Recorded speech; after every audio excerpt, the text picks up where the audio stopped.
Police వారు భీమవరమో మరి ఆయన ఏ ఊరో నాకు కరెక్ట్గా గుర్తులేదు, కానీ ఆ సిఐ గారు పోలీస్ అధికారి చేసిన విజ్ఞప్తి చక్కగా ఉంది, బాగుంది. ఓకే, ఏది జనసేనకు సంబంధించిన కొందరు అధ్వానంగా ఇతర వర్గాల్ని గన్నవరంలో అధ్వానంగా ఇతర వర్గాలకి అవమానించేలాగా లేకపోతే వాళ్ళని బెదిరించేలాగా పెట్టిన వాల్ పోస్టర్ని రెండో వర్గం వాళ్ళు తర్వాత చించేశారు. దాని మీద సిఐ గారు అభ్యర్థిస్తూ చేశారు.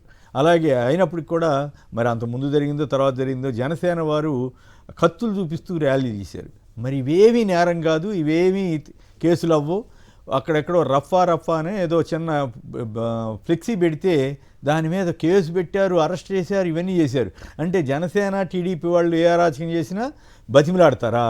అదే వేరే వాళ్ళు ఎవరన్నా, అతను కూడా తెలుగుదేశం అతనే అన్నప్పటికి కూడా వైసీపీకి అంటగట్టి ఇవన్నీ చేశారా? గోపి గారు మీకేమనిపిస్తూ ఉంది ఈ పరిస్థితి? ఇదంతా కూడా ఇప్పుడు పెద్దారెడ్డి గారిని చివరికి సుప్రీంకోర్టు దాకా, అంటే జాతీయ స్థాయిలో పోలీసులు పరువు పోగొట్టుకోవడానికే సిద్ధపడుతున్నారు, కానీ ఎక్కడ ధర్మంగా విచక్షణతోటి వ్యవహరిస్తున్నట్లు అనిపించడం లేదు అనడానికి ఈ రెండు ఉదాహరణలు అవుతాయా, అవ్వవా? గోపి గారు, సంక్షిప్తంగా గారు, మీకు సాక్షి ప్రేక్షకులకి అందరికీ కూడా నమస్కారం. నమస్కారం. రాష్ట్రంలో రెడ్ బుక్ పాలన జరుగుతోంది. పోలీసులు పూర్తిగా రాజకీయ పాలక పక్షాలకి అడుగులకు మడుగులతే పరిస్థితి కనిపిస్తోంది. పోలీసులు ఏకపక్షంగానే వ్యవహరిస్తున్నారు. అంటే ఈ ప్రతిపక్షంలో ఉండేటువంటి పార్టీల నాయకులు కానీ కార్యకర్తలు కానీ ఏమి చేసినా అది నేరమే అవుతోంది, వాళ్ళపై కేసులు పెడుతున్నారు. అదే జనసేన కానీ టీడీపీ కానీ కార్యకర్తలు ఎలా చేసినా దాన్ని పట్టించుకోవడం లేదు. కత్తులతో ర్యాలీ అంటే నాకైతే అర్థం కావడం లేదు. కత్తులు చూపించి ఎవరిని చంపుతారు ఈ రాష్ట్రంలో, ఎవరిని చంపాలనుకుంటున్నారు జనసేన కార్యకర్తలు, అర్థం కావట్లేదు. ఇదేనా పార్టీ అధ్యక్షుడు పవన్ కళ్యాణ్ వాళ్ళ పార్టీ క్యాడర్కి నేర్పించేది అనేది నాకు అనుమానంగా ఉంది. ఎందుకు ఇట్లాంటి ర్యాలీలు చేస్తున్నారు? అంటే ఆ పార్టీ కార్యకర్తలను అంతగా రెచ్చగొట్టాల్సిన అవసరం ఉంది. వాళ్ళని కంట్రోల్లో పెట్టుకోవాల్సిన బాధ్యత పార్టీ నాయకుడికి ఉంటుంది కదా. ఆయన ఎందుకు దీనిపైన చర్యలు తీసుకోవడం లేదు? ఇలాంటివి చేయొద్దు అని ఎందుకు చెప్పడం లేదు నాకైతే అర్థం కావట్లేదు. పోలీసులు కూడా చోద్యం చూస్తున్నట్టుగా చూస్తున్నారు వాళ్ళ మీద. వాళ్ళు ఏం చేసినా కూడా అది సమర్థనీయమే అవుతుంది.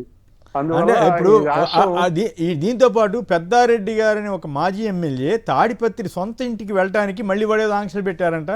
మళ్ళీ అక్కడ బయటికి వెళ్ళిపోమన్నారంట. అనంతపురంలో సీఎం గారి టూర్ ఉందని చెప్పి సుప్రీంకోర్టు దాకా వెళ్ళి నా ఇంటికి నేను వెళ్తాను ముర్రో అని చెప్పాల్సిన పరిస్థితి ఆంధ్రప్రదేశ్ పోలీస్ శాఖకి ప్రతిష్టగా ఉంటుందా? జాతీయ స్థాయిలో పరువు పోగొట్టుకున్నట్టు కాదా? ఖచ్చితంగా పరువు జాతీయ స్థాయిలో పోయింది. అంటే ఒక వ్యక్తి తన ఇంటికి వెళ్ళడానికి లేకుండా చేస్తున్నారు అంటే అది ఇప్పుడు జేసీ సోదరులు వాళ్ళ రాజ్యం అక్కడ నడుస్తుంది. అది సామంత రాజ్యం లాగా నడుస్తుంది. వాళ్ళ మాట జేసీ సోదరులు దివాకర్ రెడ్డి గారు పాపం ప్రస్తుతం వృద్ధాప్యంలో ఉన్నట్టున్నాడు. ఆయన అక్కడ యాక్టివ్గా ఉన్నట్లేడు. ఈయన కూడా వృద్ధుడే అయినప్పుడు కూడా ప్రభాకర్ రెడ్డి గారు ఇంకా దిగలేదు. ఇంకా ప్రభాకర్ రెడ్డి గారు చాలా సవాళ్ళు వేస్తున్నారు. ఆయన సామంతరాజులాగా చూసుకుంటాం. ఎన్నికలైన దగ్గర నుంచి కూడా అక్కడ పరిస్థితి అయితే అలాగే ఉంది. పెద్దారెడ్డి గారిని ఊళ్ళోకి రానివ్వడం లేదు, ఆయన ఇంట్లోకి వెళ్ళనివ్వడం లేదు.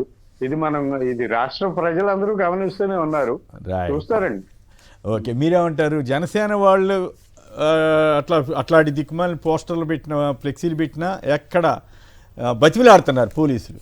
కానీ మీ ర్యాలీల్లో ఎక్కడన్నా ఎవరన్నా పొరపాటున పెడితే కూడా వెంటనే తీసుకెళ్ళి జైలు, అరెస్టు, దాని వెనకాల కుట్ర ఉందేమోనని పెద్ద వ్యవహారం ఇవన్నీ చేస్తుంటారు.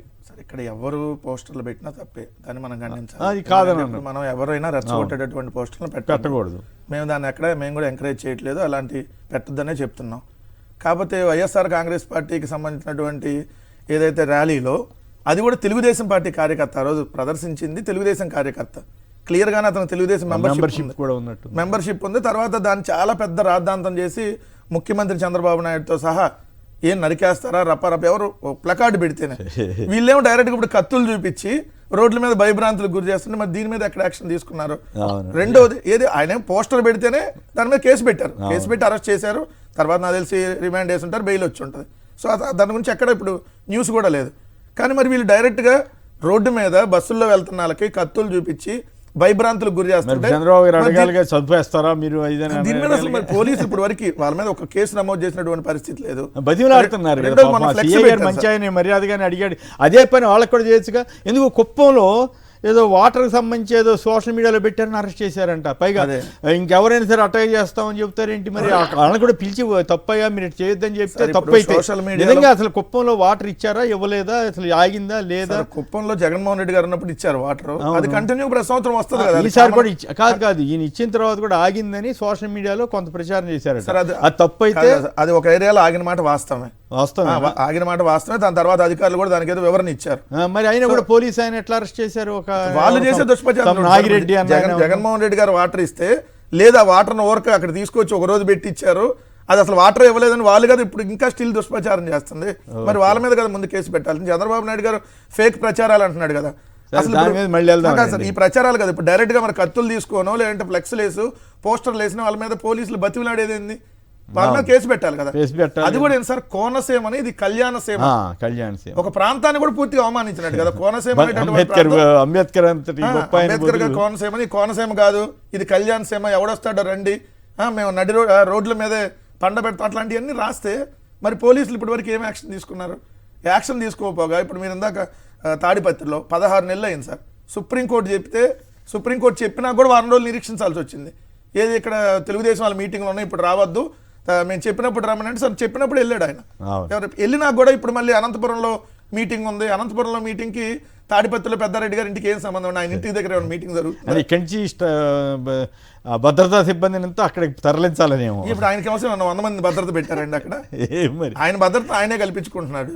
అవును, అందుకే నాకు అనిపిస్తుంది సుప్రీంకోర్టు దాకా వెళ్తే గానీ రాని పరిస్థితి ఉంటే ఆంధ్రప్రదేశ్ పోలీసులు అసమర్థ అనే పరిస్థితి వస్తుంది కదా, లేదా కూటమి సర్కార్ కక్ష వస్తుంది. సుప్రీంకోర్టు అయినా మేము రెక్క చేయం, రెడ్ బుక్ అనేటటువంటి రాజ్యాంగమే ఇక్కడ అమలు అయింది. అది సుప్రీంకోర్టు హైకోర్టు చెప్పినా కూడా వెళ్ళలేదు కదా. సుప్రీంకోర్టు దాకా వెళ్ళారు కదా, అంటే హైకోర్టు చెప్పినా మేము వినమంటున్నారు. అంటే పోలీసులు కానీ ఇక్కడ వ్యవస్థ కానీ ఎంత దారుణంగా వ్యవహరిస్తుంది అంటానికి ఇది నిదర్శనం. రైట్.